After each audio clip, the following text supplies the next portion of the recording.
Magandang gabi po sa inyong lahat, sa ating pastor, sa mga manggagawa na narito, sa mga kapatid kay Kristo, higit sa lahat sa ating mahal na Panginoon. May Biblia po ba tayo? Okay. Nasabi po natin noong linggo na yung focus o yung ating mga atensyon ay ating ibabaling sa ating mahal na Panginoong Jesucristo ngayong Abril. Bakit? Kasi ngayong Abril ay ang selebrasyon ng tinatawag nating Holy Week. No? Ang Holy Week celebration, kapatid, ay hindi lamang sineselebrate ng mga nasa relihiyon. Bagkus ito ay sineselebrate ng buong mundo, kapatid. Kahit hindi ka Kristyano, ay sineselebrate ito kasi may holidays sila. No? Thursday and Friday, wala silang pasok. No? At itong celebration ng Holy Week na ito, kapatid, ay isinabatas ng buong mundo upang makilala, maipakilala, at mas lalo nating maintindihan ang persona o ang person at ang work o yung gawa at ginawa ng ating mahal na Panginoong Jesucristo. No? The Holy Week is focused on the person and the work of our Lord Jesus Christ. Kung sino siya at kung ano yung ginawa niya para sa atin. No? At ngayong gabi na ito, kapatid, dito tayo mag-uumpisa. Last week, binigyan ko na kayo ng konting pahapyaw na last Sunday, binigyan ko ng konting pahapyaw na ang ating mahal na Panginoong Jesucristo, siya na ang ating pinakapunong pari. Kaya wala po tayong pari sa church.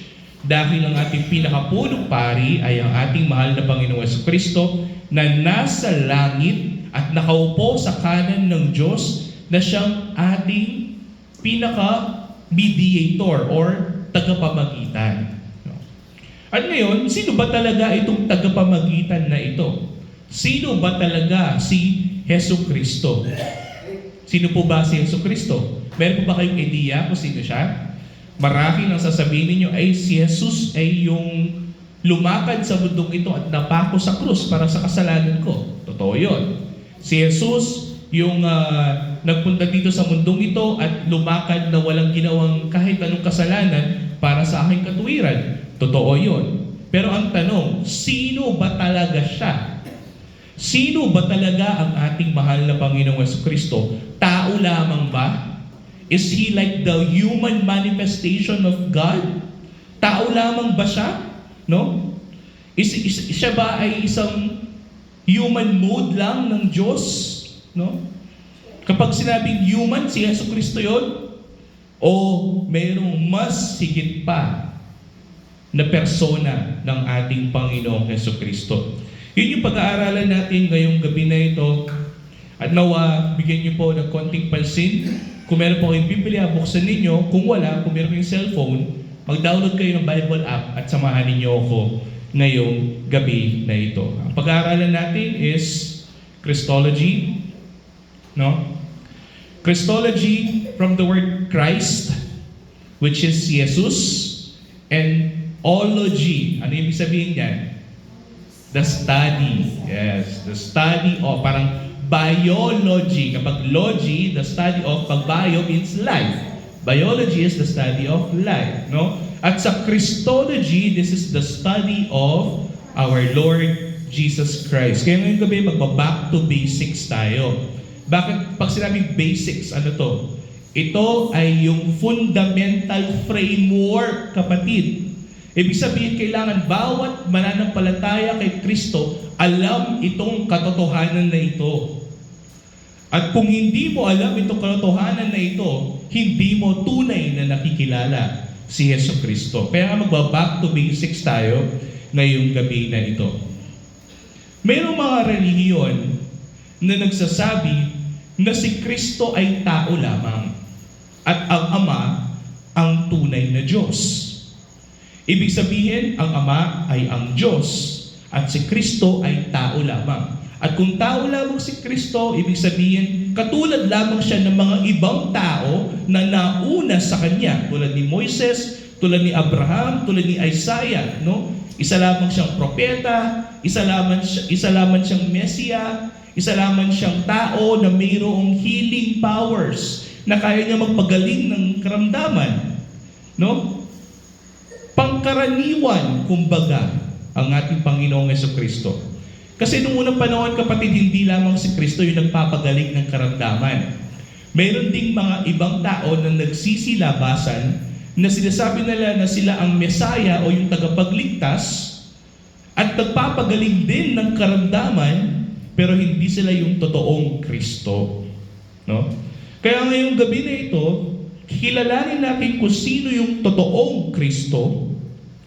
This is in preparation of the Holy Week next week. Kasi next week, kapatid, ang gagawin natin from Palm Sunday.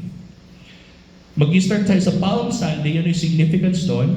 Tapos sa Wednesday, magmamandi, Thursday and Black Friday, Good Friday tayo and Black Saturday, pag-aaralan natin yun.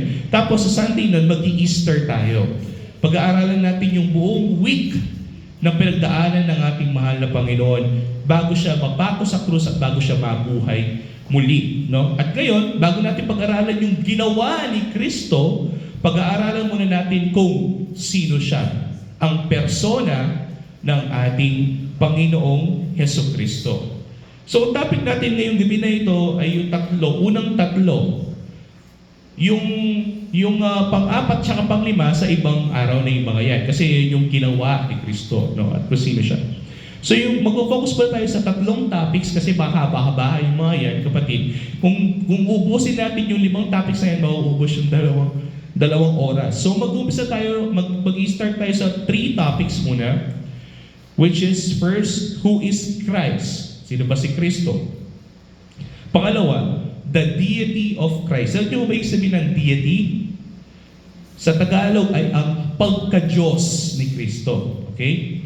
At ang pangatlo is tinatawag na sa theology, which is the hypostatic union. O yung ang dalawang nature sa isang persona. Pag-aaralan natin yan ngayong gabi na ito, kapatid, no? Who is Christ? The deity of Christ, o yung pagka-Diyos ni Kristo, na hindi lamang siya tao, kundi siya ay Diyos. At kung siya ay Diyos at tao, ibig sabihin, mayroong hypostatic union sa Kanya. No? Yung pag-aaralan natin. Next, mag-start tayo sa who is our Lord and Savior, Jesus Christ. Last week, kapag-aralan natin, kapag sinabing God sa New Testament, this refers to the person of the Father. Very good. Kapag sinabing Lord ng isang apostol, this refers to the person of Jesus Christ, which is the Son. Okay. So, kapag sinabing blessed be God and Father, ibig sabihin, they're pertaining to God the Father, and our Lord Jesus Christ pertains to the Son. Ito yung pag-aaralan muna natin. Sino ba taong Son? Sino ba si Lord and Savior Jesus Christ? Sino ba talaga siya? Tingnan mo po muna natin yung kanyang pangalan. Noong unang panahon, kapag Israeli ka, or kapag Hudyo ka, or Hebreo, ang pangalan mo ay may kahulugan. No? Tulad ni Israel. No? Ang Israel, ang ibig sabihin is to wrestle with God. No? So yung pangalan ng bawat tao na Hudyo noong unang panahon, mayroong meaning. At si Jesus ay mayroon ding kahulugan. Start po tayo sa Jesus. Ang Jesus, kapatid, is the English name ng Greek name ni Kristo, which is Iesus. No? The Greek name of Jesus and the Latin name of Jesus is Iesus. Kaya nga nung in English nila, which is Jesus.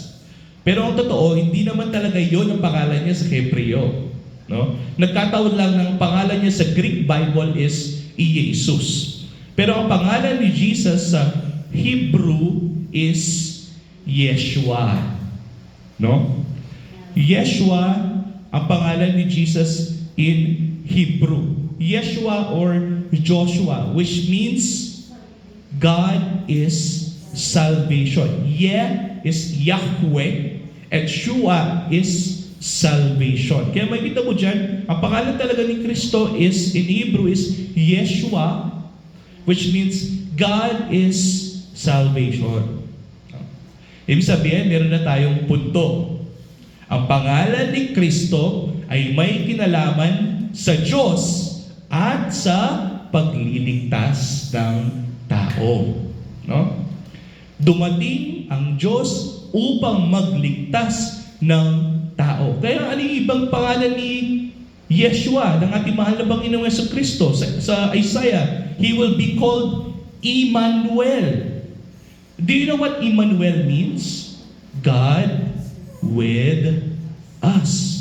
Ang Diyos ay kasama natin. So, ang pangalan mismo ni Kristo ay may kinalaman sa kanyang pagka-Diyos. Siya ay Diyos na kasama ang tao. Bakit? Kasi meron ding Diyos na hindi pwedeng isama sa tao. Kasi kapag sinama ang mga tao sa kanya, ang mga tao ay namamatay. No? Sa Biblia, mayroong sinasabi na hindi mo pwedeng tingnan ang Diyos, di banggitin man ang pangalan niya sapagkat ang pangalan niya ay banal. Ang Diyos na ito ay banal. At lahat ng mga bagay na hindi banal kapag inilapit sa Diyos na ito ay namamatay. Di ba yun yung pinakamatinding problema natin? Hindi tayo pwedeng lumapit sa Diyos kasi tayo ay marumi at siya ay banal. At lahat ng mga marumi kapag inilapit sa Diyos na banal, sila ay masusunog at namamatay. Kaya ano tawag sa Diyos noong unang panahon? He is the all-consuming fire. That is His holiness. Yun yung kabanalan niya. Yun yung nanununog, kapatid. Sa impyerno, kapag nasusunog tayo sa impyerno, nasusunog tayo hindi dahil walang Diyos doon. Nasusunog tayo sa impyerno kasi nandun yung Diyos. Nandun yung kanyang presensya, nandun yung kanyang kabanalan. At tayo na hindi banal, kapag nasa presensya tayo ng isang banal na Diyos, ano yung mangyayari sa iyo? Ikaw ay masusunog. Ang problema, hindi ka namamatay. Kasi ang inyong kaparusahan ay eternal o pangpalaghanggan. No? So, again, ang pangalang Jesus came from the Greek word Jesus, that came from the Hebrew term Yeshua, which means Yahweh is salvation or God is salvation. Basahin natin kapatid sa John chapter 1 verse 29. Sa John chapter 1 verse 29 or the buong chapter 1 ng John, ipinakilala ang ating mahal na Panginoon sa Kristo bilang ang salita. At ang salita or the word is God. Siya ay Diyos. At itong salita na ito ay nagkatawang tao. No? And the Word, hindi sinabing, and God was made flesh. Ang sinabi, and the Word was made flesh. It is distinct, unique sa Word lamang. At pinakilala ko sining Word na ito, kung sining salita na ito, siya ay si Jesucristo. At nung naglalakad si Jesucristo, sa malayo, nakita na siya ni John the Baptist. Kilala niyo ba si John the Baptist? Si John the Baptist, kapatid, ang ginamit ng Diyos upang maipakilala kung sino si Jesucristo. No? Siya ang naging daan upang makilala ng mga tao si Jesucristo. At sa malayo, nung makita ni John the Baptist ang ating mahal na Panginoong Jesucristo, tinawag niya siyang Agnus Dei. Alam niyo ba yung Agnus Dei? Sino yung nag-theology sa inyo nung college? Wala? Ako lang yata yung nag-theology nung college. Agnus Dei is the Latin word for the Lamb of God. Basahin natin kapatid. Sa 29. Kinabukasan, nakita ni Juan, which is John the Baptist, si Jesus na lumalapit sa kanya at kanyang sinabi, narito ang kordero ng Diyos, the Lamb of God, Agnus Dei, na nag-aalis ng kasalanan ng sanlibutan. Noong oras na yun, kapatid, nakilala, hindi man kilala ni John the Baptist ang ating mahal na Panginoong Jesucristo before, pero nung oras na iyon, nakilala niya. Ora mismo, pagkatingin niya kay Kristo, kahit hindi niya kilala before, first time niya makita si Kristo, nakilala na niya na siya ang Agnus Dei, na siya ang kordero ng Diyos na mag-aalis ng kasalanan ng sanlibutan. No?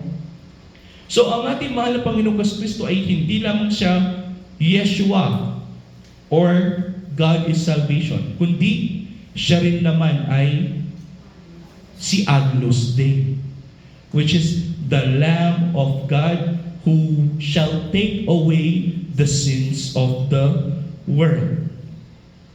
Hindi lamang yun, kapatid. Tinawag din ng ating mahal na Panginoong Kristo na Son of Man o anak ng tao. Dati nung nakikipagdebate ako sa kay Papa, sabi niya kapag sinabing Son of Man, ibig sabihin tao siya, tao. No? Totoo naman. Sa Biblia, kapag sinabing Son of Man, tao talaga siya. Pero sa Biblia, sa Daniel, ang Son of Man is more than just a man. Mas higit siya kaysa sa tao. Ang titulong Son of Man is a title given only to the Messiah or to the Christ. Basahin natin, kapatid. No? Nung nasa ang ating mahal na Panginoon, nasa trial siya, nasa harapan siya ng Sanhedrin, bago siya ibigay kay Pontius Pilate upang mahukuman ng crucifixion, no? Siya ay hinusgahan muna ng Sanhedrin. Alam niyo ba yung Sanhedrin? Sila ay ang mga kongreso ng mga Hudyo noong unang panahon. Kasama doon si Nicodemus, which is a member of Sanhedrin. Mga Pariseo at mga Sadduceo na matataas ang mga tungkulin para silang mga congressman ng mga Hudyo noong unang panahon. At hinarap ang ating mahal na Panginoong Kristo sa kanila. At ito ang sinabi ng ating Panginoon sa mga Sanhedrin. At sinabi sa kanya ni Jesus, dumating sa bahay na ito ngayon ang kaligtasan. Ano kaya to? Bumalik tayo sa panahon ni Zacchaeus. Kilala niyo ba si Zacchaeus? Si Zacchaeus, kapatid, ay isang maniningil ng buwis. No? Pandak siya, maliit siya. At umakyat siya sa puno ng Sycamore. No? Upang makita lang niya si Kristo. Habang naglalakad si Kristo sa daan, tumingala ang ating Panginoon at tinignan niya si Zacchaeus. Imagine, hindi kilala ni Zacchaeus ang ating mahal na Panginoon sa Kristo. Pero ang ating mahal na Panginoon sa Kristo, kilala niya si Zacchaeus. At hindi lang niya kilala base sa itsura. Kilala din niya base sa kanyang pangalan. Kasi tinawagan niya. Zacchaeus, sabi niya, bumaba ka dyan, sabi niya. At sinabi sa kanya ni Kristo, dumating sa bahay na ito ngayon ang kaligtasan. Sabi niya sa kanya, sapagkat siya man ay anak din ni Abraham. Ano ibig sabihin ito? Nang makita ni Kristo si Zacchaeus, alam niya na si Zacchaeus ay ang kanyang tupa. Alam niya na si Zacchaeus ay pinili ng Diyos para kay Kristo. Bakit? Kasi kilala ng ating mahal na Panginoong Kristo ang kanyang mga tupa, at ang mga tupa niya ay kilala din naman siya. Pero sino yung unang kumilala sa mga tupa? Ang ating mahal na Panginoon. Kasi tatawagin muna niya ang tupa para ang tupa ay lumapit. Tumaoras na yung tinawagan ng ating mahal na Panginoong Kristo sa Zacchaeus at sinabi niya, dumating sa bahay na ito ngayon ang kaligtasan. Sabi niya kay Zacchaeus. Bakit? Kasi sapagkat ang anak ng tao, dyan naman yung word the Son of Man, tinawag ni Jesucristo ang kanyang sarili na anak ng tao, ay dumating upang hanapin at iligtas ang nawala. Makikita mo dyan, kapatid, ang misyon ng ating mahal na Panginoong Jesucristo.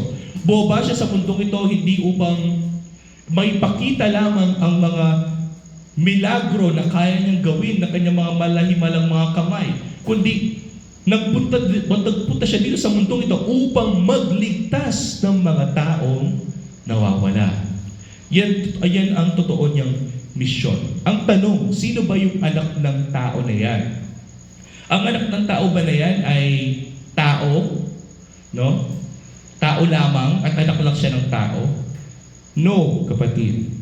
Ang anak ng tao ay isang propesiya galing sa Book of Daniel. Basahin natin, kapatid, kung sino ang tinutukoy ni Kristo at kung bakit tinawag niya ang kanyang sarili na anak ng tao.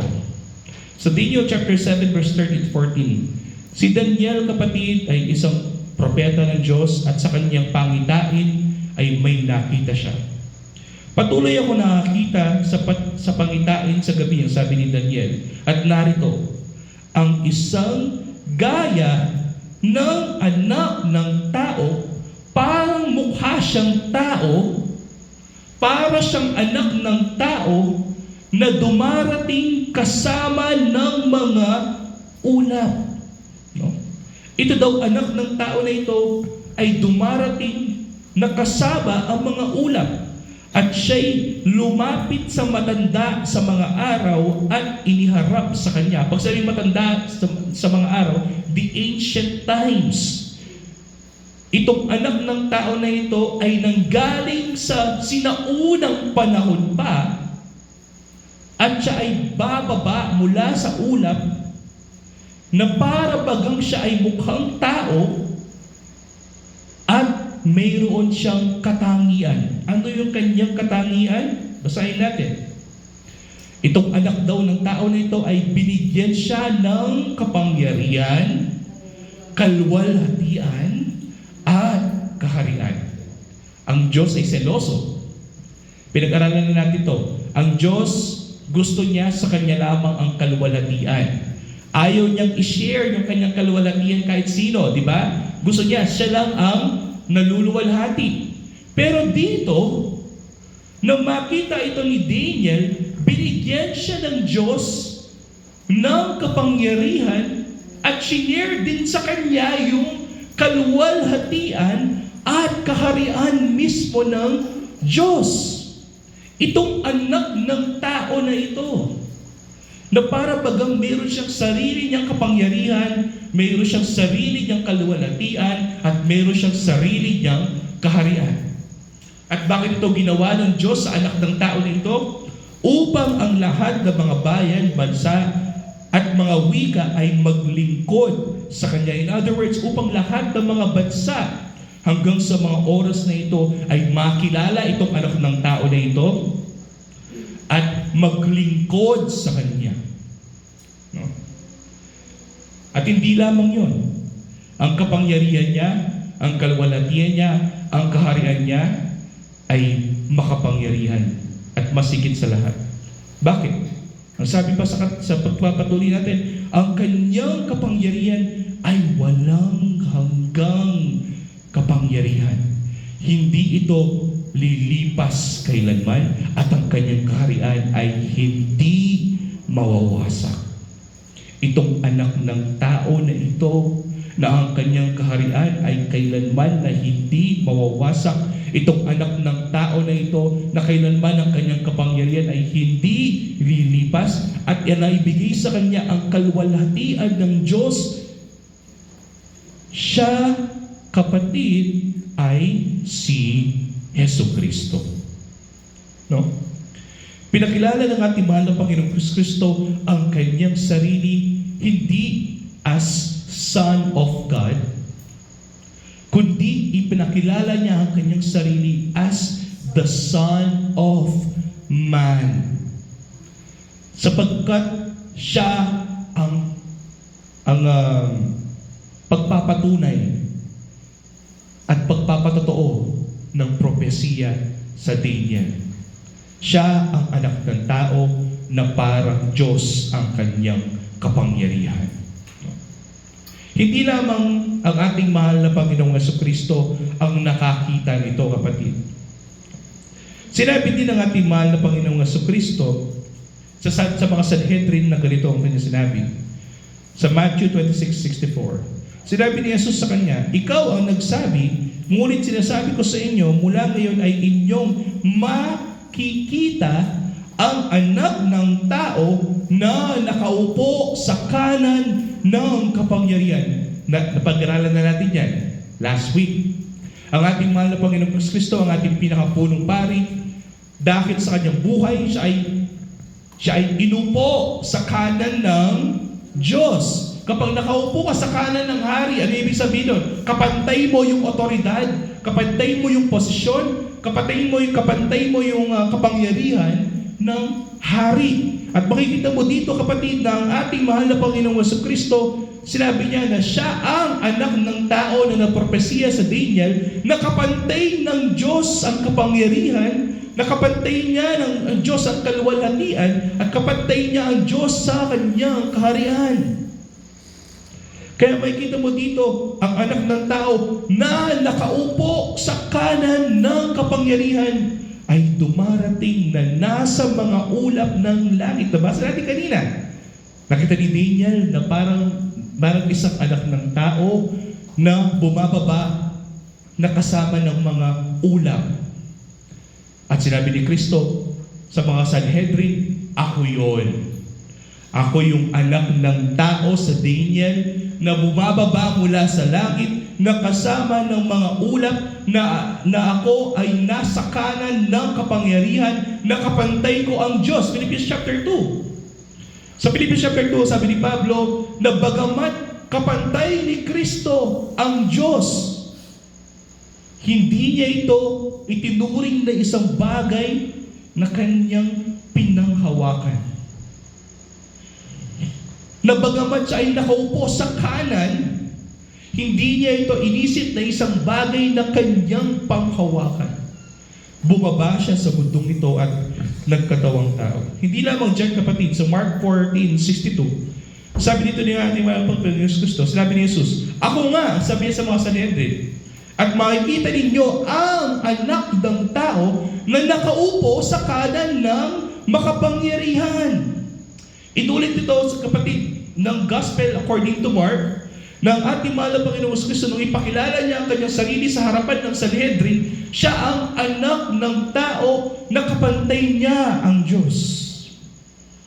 Siya ang anak ng tao na nakaupo sa kanan ng kapangyarihan. At galing siya sa langit kasama ng mga ulap, kapatid. No? Inulit niya sa Gospel of Mark. Ako nga, I am, sabi niya. At makikita ninyo ang anak ng tao na nakaupo sa kanan ng makapangyarihan at dumarating na nasa mga alapaap ng langit. Ladies and gentlemen, the Son of Man na napropesiya na mukha siyang tao pero siya ay isang Diyos, kapantay ang kapangyarihan ng Diyos, kapantay ang kaharian ng Diyos, ang kanyang kapangyarihan ay hindi lilipas at ang kanyang kaharian ay hindi kukupas, ay ang ating mahal na Panginoong Jesucristo. The Son of Man, kapatid, ay hindi anak ng tao na literal, kapatid. No! This is a title, kapatid. A title given to the Messiah. A title given only to Christ. Kaya makita mo dito sa Matthew 16:15 verse 17, sabi dito, sinabi niya sa kanila, sino yung kanila dyan? Yung mga apostol. Sabi ni Kristo sa mga apostol, "Ngunit ano sinasabi ninyo kung sino ako?" Sabi niya. Sumagot si Simon Pedro. Si Pedro yan, kapatid. Sabi ni Pedro, "Ikaw ang Kristo. Ikaw ang Messiah. Ang anak ng Diyos na buhay." Hindi si Kristo ang nagpakilala sa kanyang sarili bilang anak ng Diyos, kundi yung mga taong nakita siya kung sino siya bilang anak ng tao, nakapantay niya ang Diyos, kaya siya tinawag na anak ng Diyos na buhay ni Pedro. Naramdaman ni Pedro yan, kapatid. ang kabanalan ni Kristo, at nakilala ni Pedro kung sino ang nasa harapan niya. Ikaw ang Kristo, sabi niya kay Jesus, ang anak ng Diyos na buhay. Sa Biblia, makikita mo ang mga tumawag na Son of God kay Kristo ay yung mga apostol, kapatid.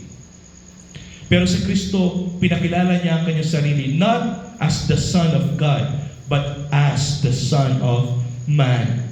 Sapagkat the Son of Man has a significance, kapatid. Ibig sabihin, siya ang nakaupo sa kanan ng kapangyarihan.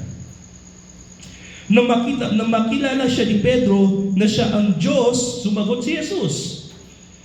Sumagot si Jesus at sinabi kay Pedro, mapalad ka, Simon Pedro, anak ni Jonas. Bakit? Sapagkat hindi laman at dugo ang nagpahayag nito sa iyo. Hindi ang iyong sarili ang nagpahayag sa iyo nito. Hindi ang iyong sariling kakayahan, hindi ang iyong sariling kagalingan o kaalaman o pag-iisip ang nagsabi sa iyo ng katotohanan na ito, kundi sino? Sabi ni Kristo, kundi ang aking Ama na nasa langit ang nagpahayag sa iyo ng katotohanan na ito. Ang Ama ang nagluwalhati sa anak. Ipinaintindi ng Diyos Ama na nasa langit kay Pedro na ang kaharap ni Pedro ay ang kanyang bugtong na anak. Kaya nung makita siya ni Pedro, ikaw nga si Kristo, ang anak ng Diyos na buhay. At ang Ama ang nagpahayag kay Pedro ngayon. John chapter 6. Lahat ng mga ibinigay ng Ama kay Kristo ay lalapit sa Kanya. Kasi ang mismong Ama sa langit ang nagpapahayag sa atin ng katotohanan. At ito yung sinabi sa John chapter 1 verse 14. So John chapter 1 verse 14 ang sinabi, at naging tao ang salita, and the Word was made flesh. Sino yung Word dyan? Capital W-O-R-D. Sino yung salita dyan? Si Hesus Kristo. Ang ating mahal na Panginoong Hesus Kristo ay nagkatawang tao at tumahang kasama natin, kapatid. Kaya nga He is also called the Emmanuel, or God with us. At nakita namin, ang sabi ni Juan, ang kanyang kalwalhatian.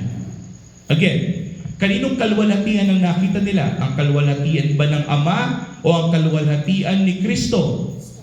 At nakita nila ang kalwalhatian ni Kristo. Ladies and gentlemen, ang kalwalhatian ay hindi lamang ibinibigay sa tao, kapatid. Ang kalwalhatian ay sa Diyos lamang. Pero sa mga oras na iyon, nakita ni Juan ang kalwalhatian ng Diyos kay Hesus Kristo. Hindi lamang siya tao kasi.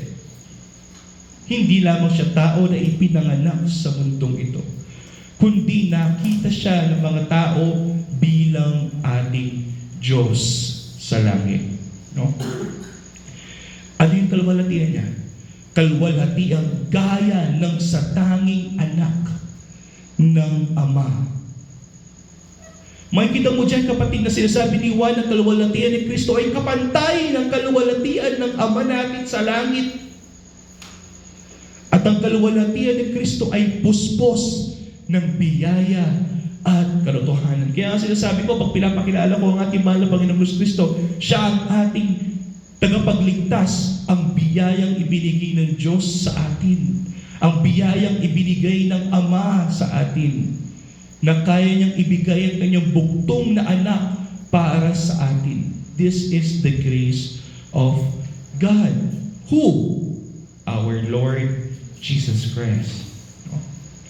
Makita mo dito ang kanyang kalwalhatian. Ang kalwalhatian ni Kristo ay kapantay ng kalwalhatian ng tanging anak ng Ama. At nakilala siya bilang si Hesus Kristo.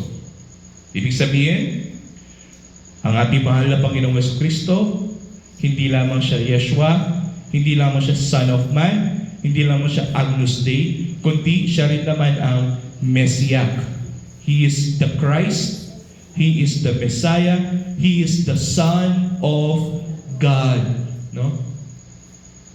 Nung makilala nila si Yesu Kristo, ang tawag sa Kanya is the Christ. No?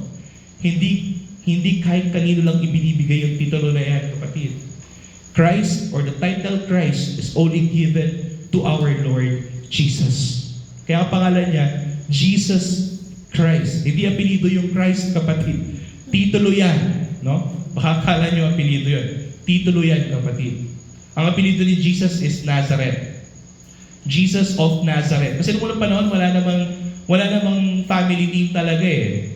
Ano lang, kung saan ka ipinanganak. So siya yung Jesus na ipinanganak sa Nazareth. Ano lang yun. No? Pero nung makilala nila na siya pala ang anak ng tao na sinasabi sa Biblia, na siya pala ang tagapagligtas o ang Messiah, ibinigay sa kanya ang titulo na nararapat para sa kanya, which is Christ. Kaya ang tawag natin sa kanya ngayon, Jesus Christ. He is not just the Jesus of Nazareth, He is now Jesus Christ. Anong nalaman natin? Ng ating mahal na Panginoong Kristo ay naupo sa kanan ng Ama sa langit, nakapantay niya sa kapangyarihan, kapantay niya sa kaluwalhatian, at kapantay niya sa kaharian, ang Diyos na makapangyarihan sa lahat. At siya ay hindi lamang tao, mukha siyang tao, pero ang kanyang kapangyarihan ay pangwalang hanggan at ang kanyang kaharian ay hindi lilipas. At siya, kapatid, ay nakilala bilang anak ng Diyos, Kristo, at anak ng tao, at Agnus Dei, which is the Lamb of God. Ladies and gentlemen, hindi lamang po tao si Kristo, tulad ng mga sinasabi ng iba. Ang problema kasi, kapatid, kapag nililimit mo yung kapangyarihan ng Diyos, nililimit mo siya sa isang pagkakakilanlan mo lang sa Kanya. Kapag sinabing Diyos, yung Ama lang yon. At kapag sinabing anak, tao lang siya. No? Hindi pwede maging Diyos ang anak kasi ang Diyos ay ang Ama. Kasi kung magiging Diyos ang anak, edi dalawa na yung Diyos. Paano pa kung mayroong Espiritu Santo? Edi tatlo na yung Diyos. Yung sasabihin nila. No, kapatid. There's only but one God, ang sabi sa Biblia. The Father and our Lord Jesus Christ. Makikita mo dyan, kapatid, kapag pinapakilala nila si God, hindi lamang siya si Father, kapatid. Pinapakilala din siya as our Lord Jesus Christ. Kaya ang sabi natin, mahal na Panginoong Kristo, bago siya bumalik sa langit, magbautismo tayo sa ngalan ng Ama at ng Anak at ng Espiritu Santo. Ipinantay niya ang anak sa kaluwalhatian ng Ama at ng Espiritu. Hindi basta-basta yan, kapatid, na ipapantay mo ang tao sa Ama at ipapantay mo ang tao sa Espiritu. Kung hindi Diyos ang ating mahal na Panginoong Jesucristo. Kaya tingnan natin, kapatid, ang next topic. The deity of Christ o yung pagka-Diyos ni Jesucristo. Hindi lamang po siya tao, siya din naman ay Diyos. Tingnan natin kung ano ba talaga yung pagkakakilanlan ng mga sinaunang tao sa Kanya. Inisip ba nila na tao lamang si Kristo? O inisip nila na siya rin naman ay Diyos? Magpo-focus tayo ngayon sa Hebrews chapter 1 verse 1 to 4. Again, the book of Hebrews, ang nagsulat nito ay unknown. Hindi po siya kilala. Hindi po si Pablo yung nagsulat niya. No? Hindi po kilala kung sino nagsulat ng Hebrews. Pero ang Hebrews, kapatid, ay isang buong libro na nakatuon sa persona ni Kristo. Kung sino ba talaga siya sa pagkakakilanlan ng mga Hudyo o yung mga Hebreo. At dito ipinakilala ng author ng Hebrews kung sino ba talaga si Kristo. Tao lamang ba siya? Nilikha lamang ba siya? O mayroon pang mas higit pa sa persona ni Kristo? Basahin natin, kapatid, sa Hebrews chapter 1, verse 1 to 4. Okay pa ba? Okay na kayo ba stretching? Okay ba ba? Sabi amen? Okay, para na tayo nagkaklase. No? Hebrews chapter 1, verse 1 to 4. Ang sabi dito naman ng letter Hebrews, noong unang panahon, ang Diyos ay nagsalita sa ating mga ninuno sa iba't ibang panahon at sa iba't ibang paraan sa pamamagitan nino ng mga propeta. Ano yung ba yung prophet? Yun yung mouthpiece ng Panginoon. Kasi ang Diyos, hindi naman siya pwede magsalita mula sa langit eh. Kapag nagsalita ang Diyos mula sa langit, mabibigil lahat tayo, kapatid. Kaya gumagamit siya ng mga tao bilang kanyang mga tagapagsalita, bilang kanyang mga propeta, bilang kanyang mga mouthpiece. At tawag sa mga yan ay ang mga propeta. Noong unang panahon, nagsasalita ang Diyos sa pamamagitan ng mga propeta, ni Daniel, Ezekiel, Isaiah, Jeremiah. No? Ngunit, sa verse 2, sa mga huling araw na ito, ay nagsalita, yung word yan, salita, nagsalita, spoken, word, siya sa atin sa pamamagitan nino ng anak. The only title given to our Lord Jesus Christ, the Son. Sa Kanya lamang yan. Kung meron nagpapanggap as appointed Son of God, huwag kayong maniwala sa Kanya, kapatid. There's only but one Son. That is the Lord Jesus Christ. Noong unang panahon, nagsasalita ang Diyos sa pamamagitan ng mga propeta. Ngunit sa mga huling panahon, nung nasulat siya, kapatid, this is the New Testament. Ngunit sa mga huling panahon, nagsalita ang Diyos sa pamamagitan ng Kanyang anak. Kaya nga sa John chapter 1, ipinakilala si Kristo bilang salita. He is the Word of God. And the Word was made flesh. May kita mo dito, kapatid, nagsalita siya sa pamamagitan ng anak na kanyang itinalagang tagapagmana ng lahat ng mga bagay. No? Yung problema kasi dito, kapag may ama, may anak, ibig sabihin, nanganak yung, may nanay, may nanganak, di ba? Para ganyan. Kapatid, no? Ang term ng mga tao, kapag may tatay at may anak, huwag mo natin ikumpara sa Diyos. Ang Diyos ay hindi nanganganak, kapatid. Okay?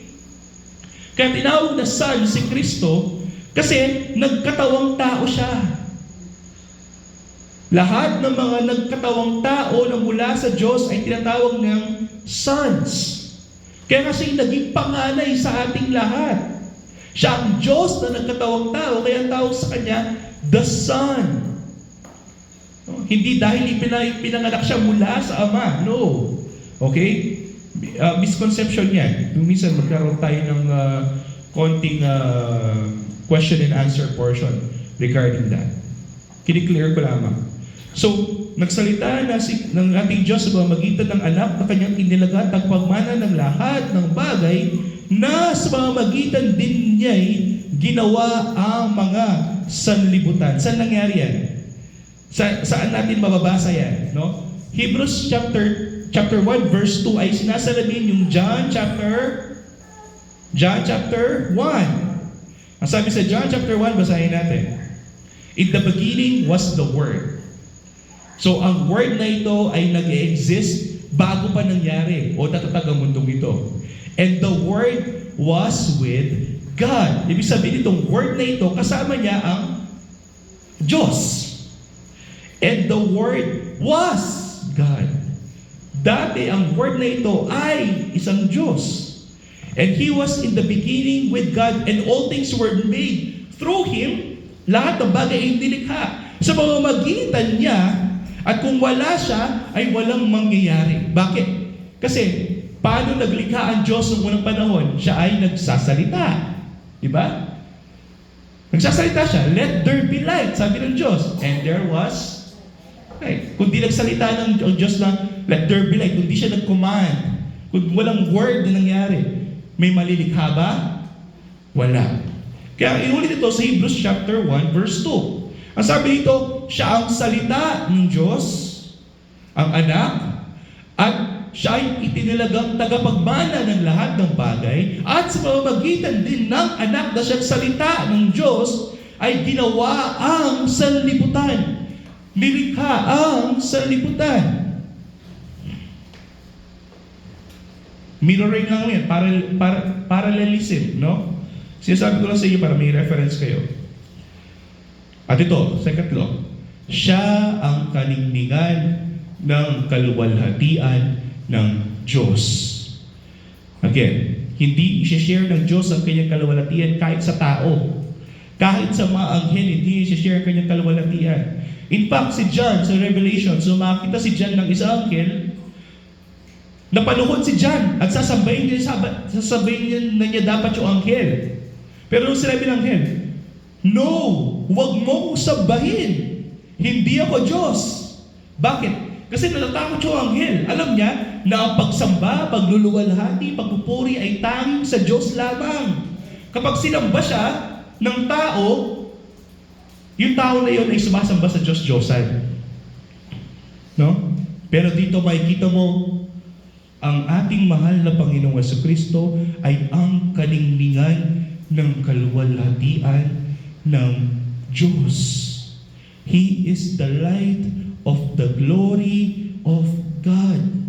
At tunay na larawan ng kanyang likas. Ang tunay na larawan ng nature ni God, kapatid. Pag sinabing larawan, tulad yan, nakikita mo ba o hindi? Nakikita mo ba yung larawan? Yes. Ibig sabihin siya ang Diyos na ating nakikita. He is the image of God that we cannot see.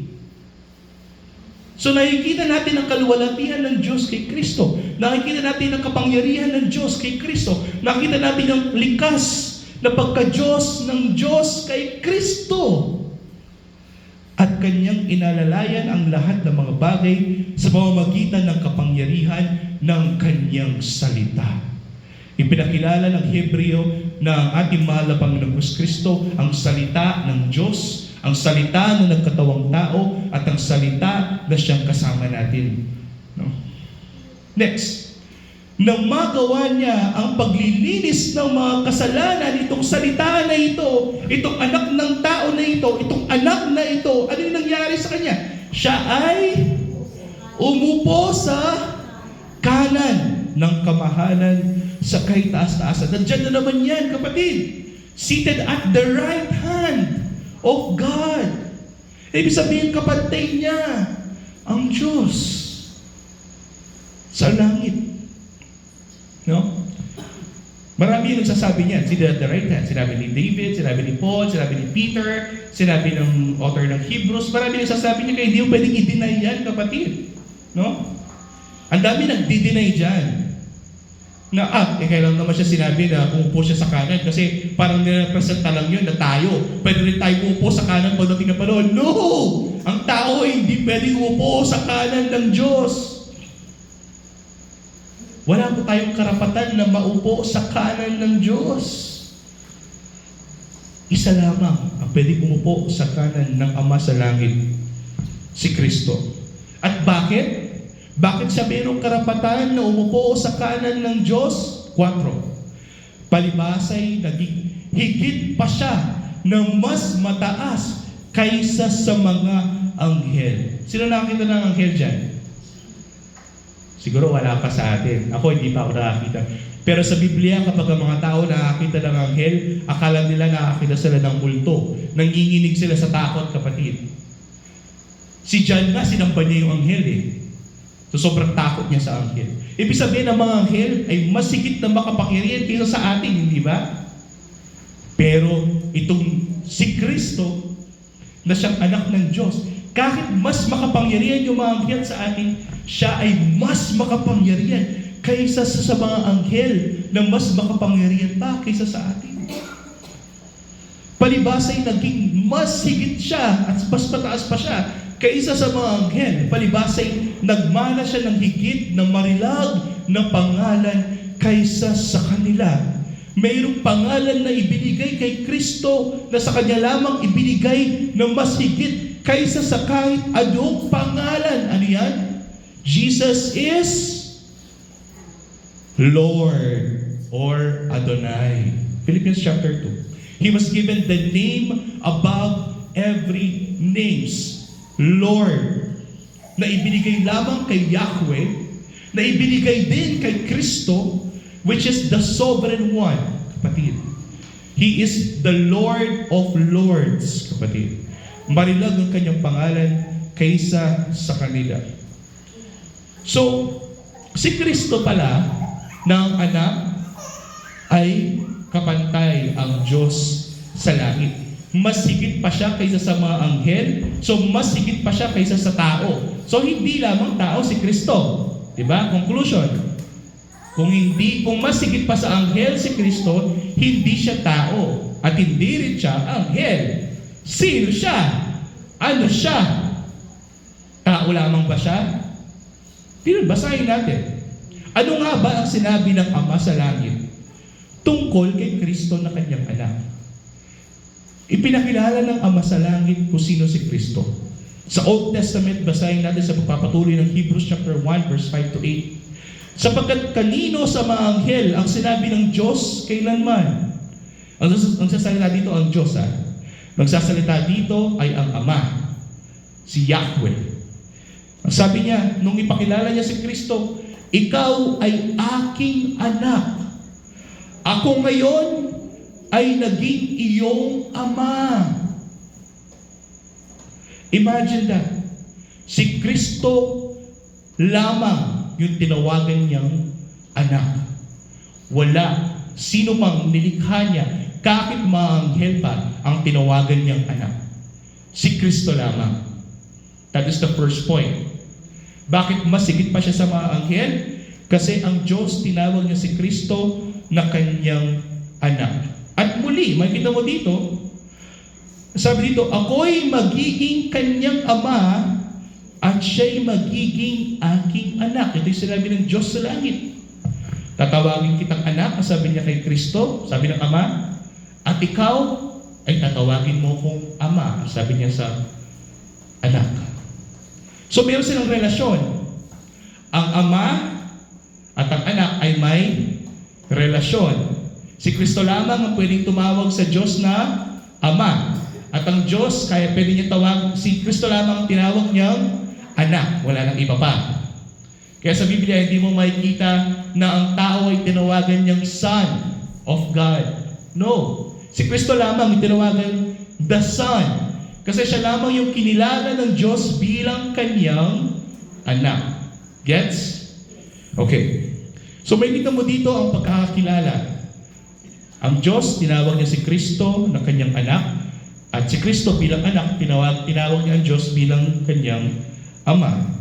6. At muli, ng kanyang dinadala ang mga panganay sa daigdig, which is ang ating mahal na Panginoong Kristo, ay sinasabi niya ganito, sambahin siya, si Kristo daw, sabi ng Ama sa langit, sambahin siya, ang aking anak, ng lahat ng mga anghel ng Diyos.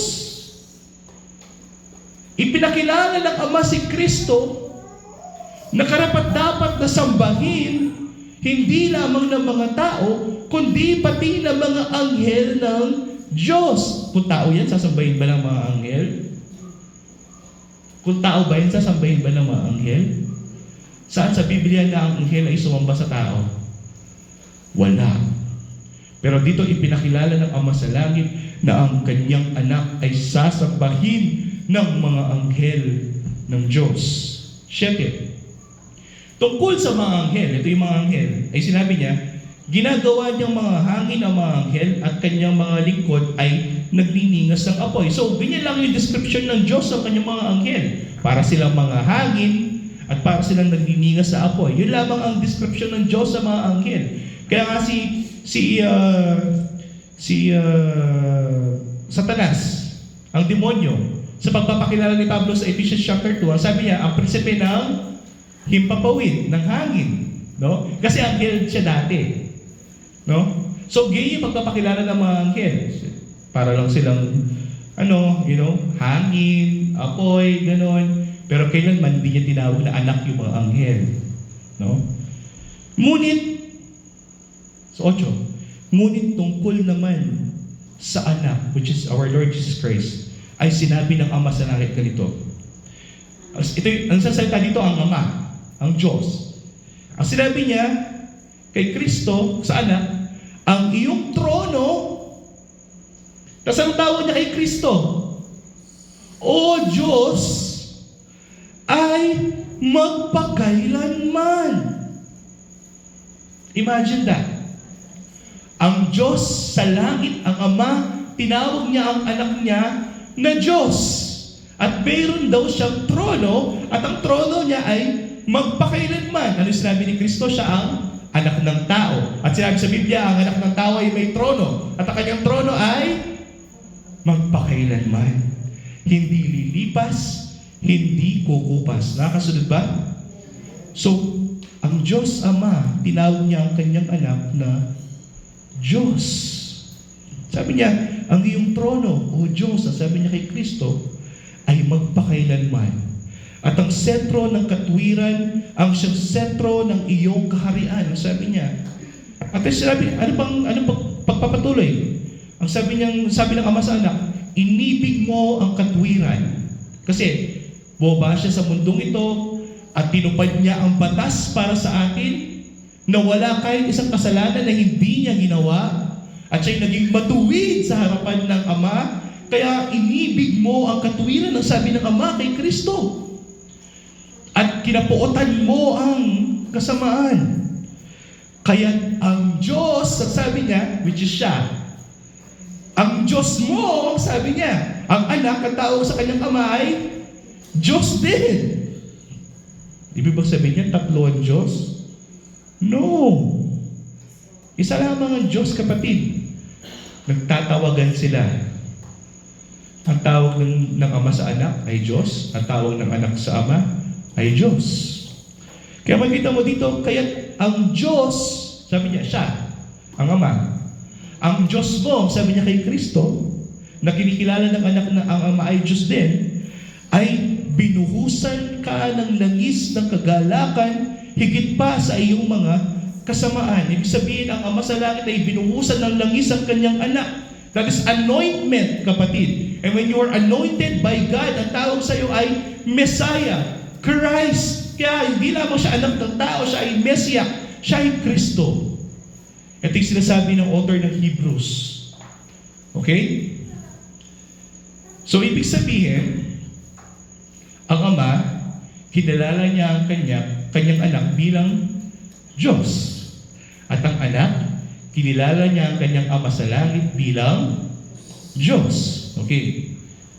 God the Father called His Son God, and the Son called His Father God. Nakalito ba? Pero yan ang nagpapatunay na ang ating mahal na Panginoong Jesucristo, ang anak, ay hindi lamang siya tao, hindi lamang siya human manifestation, hindi lamang siya man manifestation ng Diyos. He is God Himself. He is Yahweh. Siya ay Diyos. No? At ito pa, nagpapatunay. Diba, ang Diyos lamang yung may kapangyarihan na magpatawad ng kasalanan? Diba? Ang tao, hindi naman pwedeng magpatawad maglinis ng kasalanan ng ibang tao eh. Ang Diyos lamang ang pwedeng magpatawad at maglinis ng kasalanan. Pero makikita mo dito na ang taong si Jesucristo ay nagpapatawad din ng kasalanan. Eh kung tao lamang siya, hindi siya pwedeng magpatawad ng kasalanan, di ba? Pero bakit nakapagpatawad ng kasalanan ang taong si Kristo? Basahin natin sa Acts chapter 5 verse 29 and 30. Ngunit sumagot si Pedro at ang mga apostol. Sabi nila, kailangan sa Diyos kami sumunod sa halip na sa mga tao. Bakit? Sa 30. Ibinangon ng Diyos ng ating mga ninuno si Jesus. He was rose from the dead. Binuhay siyang muli na inyong pinatay nang ibitin siya sa isang punong kahoy. Ano nangyari noon? Namatay si Kristo sa punong kahoy, napako siya sa krus. namatay, at yung ginawa ng Diyos Ama sa langit, binuhay siyang muli. That's Easter Sunday. Pag-aaralan natin yan. At yung pagpapatuloy ni Pedro sa 31, siya'y itinaas ng Diyos sa kanyang, diyan na naman yung word na yan, sa kanyang kanang kamay bilang pinuno at tagapagligtas. Siya ang pinuno natin, siya ang hari natin at tagapagligtas upang bigyan ng Israel ng pagkakataong magsisi sa kanyang kasalanan at kapatawaran sa kanilang mga kasalanan. Sino ang papatawad sa kanila? Ang ating mahal na Panginoong Jesucristo. Kung hindi siya Diyos, makakapagpatawad ba siya ng kasalanan? Hindi. Kaya nga yung gospel message, repent, magsisi, and be baptized. Diba? Kailangan bautismo kayo sa ngalan ni Jesus para sa ikapagpapatawad, ikalilinis ng inyong mga kasalanan. Kasi si Kristo ay mayroon na ngayong kapangyarihan na magpatawad ng kasalanan. Bakit? Kasi nakaupo na siya sa kanan ng kapangyarihan. Kung tao lamang si Kristo, hindi niya kaya magpatawad ng kasalanan, kapatid. Diba? Saan pa? Acts 13:38. Si Pablo yung nagsasabi dito. Kaya mga kapatid, sabi ni Pablo, maging hayag nawa sa inyo sa pamamagitan ng taong ito, sabi niya. Sa pamamagitan ng taong ito ang tingin niya kay Kristo ay ang tao. Bakit? Kasi ang tao o yung aspeto ng pagkatao ni Kristo ang namatay sa krus. Ipinahayag sa inyo ang kapatawaran ng mga kasalanan. Ibig sabihin, dahil sa katawan at dugo ni Kristo, nagkaroon tayo ng pagpapatawad sa ating mga kasalanan. Sa Colossians 3:13, sabi ito ni Pablo, pagtiisan ninyo ang isa't isa at kung ang sino man ay may reklamo laban sa kanino man, magpatawaran kayo sa isa't isa. Bakit? Kung paanong pinatawad kayo ng Panginoon. Sino yung Panginoon sa New Testament? Who is the Lord? Our Lord Jesus Christ. Pag sinabing God, who is it? The Father. Pero sinasabi dito ni Pablo, ang Panginoon, which is the Son, is the one who forgave us from all our sins. No? Ano ba? Ang Diyos lamang yung pwedeng manghusga ng tao. Diba? Pero makita mo sa 2 Timothy chapter 4 verse 1, sabi ni Pablo, sa harapan ng Diyos at ni Kristo Jesus, na siya ang hahatol sa mga buhay at sa mga patay at sa pamamagitan ng kanyang pagpapakita at sa kanyang kaharian. Ibig sabihin, nahatulan tayo ni Kristo. Akala ko ba ang Diyos lamang yung hahatol, ang may kapangyarihan humatol? Well, even si Christ na ang ating Panginoon ang hahatol din naman sa atin. Ibig sabihin, siya ay Diyos. Parang uminit. No? Ito ba? Si Pablo, tinawag niya na Diyos si Kristo. Basahin natin kapatid sa Titus 2:11-13. Si Pablo sabi niya dito, sapagkat nagpakita ang biyaya ng Diyos. Sino itong biyaya ng Diyos na nagpakita? Sino yung Diyos na nakikita natin? Sino yung biyaya ng Diyos na nakikita natin? Si Kristo. So, sapagkat nagpakita ang biyaya ng Diyos na nagdadala ng kaligtasan sa lahat ng tao, na nagtuturo sa atin na matapos itakwil ng ang kasamaan at mga makamundo pagnanasa ay dapat tayong mamuhay ng may katinuan, matuwid at banal sa kasalukuyang panahon, habang hinihintay natin ang mapalad na pag-asa at ang pagpapakita ng kaluwalhatian ng ating dakilang Diyos. Makita mo yung word na yan. At tagapagligtas na si Jesucristo. Kinilala ni Pablo ang ating mahal na Panginoong Jesucristo, hindi lamang tao, kundi siya ay Diyos at tagapagligtas. Ibig sabihin, ang ating mahal na Panginoong Kristo ay hindi lamang siya tao. Siya ay tao at siya ay Diyos. Ang tawag dyan, kapatid, ay hypostatic union. Sa isang persona, mayroong dalawang kalikasan or nature. Ibig sabihin, Jesus has two natures in one person. Ano yung nature na yun? He is fully God and fully man. Or in Latin word, truly God and truly man. Siya ay totoong tao at siya ay totoong Diyos. Lumakad siya sa mundong ito, hindi lamang siya lumakad bilang tao, lumakad din siya bilang Diyos. At umakyat siya sa langit, hindi lamang siya umakyat bilang Diyos, kundi umakyat din siya bilang tao. Para kapag nakaakyat ang ating mahal na Panginoon Jesus sa langit bilang tao, meron din tayong karapatan na umakyat sa langit bilang mga tao. Kasi siya yung panganay sa ating lahat. No? So hypostatic union, kapatid, is two natures in one person. Mayroong dalawang kalikasan sa isang persona. No? Ang person is Jesus Christ, and His nature, He is fully God and fully man. No? 1 Timothy 2:3. Dito magtatapos ako dito, kapatid.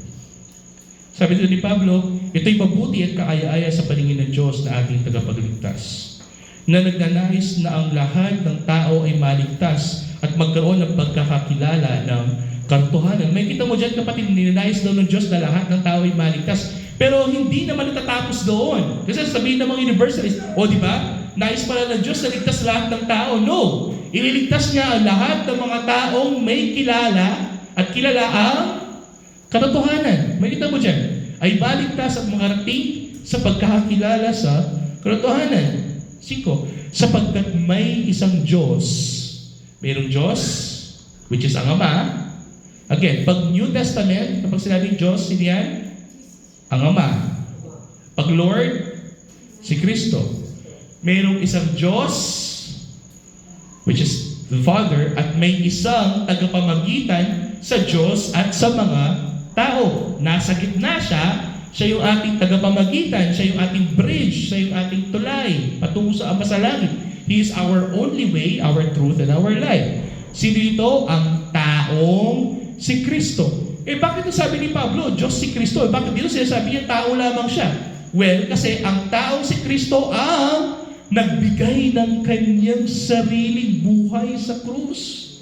Hindi yung Diyos na si Kristo ang namatay sa krus, kundi ang taong si Kristo ang namatay sa krus. Ibinigay niya ang kanyang sariling buhay bilang pantubos sa ating lahat, na siyang patotoo sa tamang panahon. There's only but one mediator between God and man. Sino yan? Our Lord Jesus Christ. Siya ay tao at siya ay Diyos. Kapag mayroong magre-representa sa atin bilang tao sa harapan ng isang Diyos na banal, sino yung magre-representa sa atin? Sino yung ihaharap natin sa Diyos na banal bilang ating representation, bilang ating panganay sa lahat? Ang taong si Kristo. At sino yung Diyos na nagpakilala sa atin upang makilala natin ang Diyos na banal sa lahat, na siya ang representasyon ng Diyos, na siya ang imahe ng Diyos na hindi natin nakikita, at dahil sa Kanya, nakasalamuhan natin, nakasama natin, nasa presensya natin ang Diyos ng lahat ng bagay. Sino? Si Kristo. Kaya napakahalaga na dalawa ang Kanyang nature. Kasi siya ang representasyon ng tao at siya ang representasyon ng Diyos. So there's only but one mediator. At siya lamang ang makagawan doon. At dahil doon, we are reconciled to the Holy God by the God who is also a man, Jesus Christ. Manalangin tayo.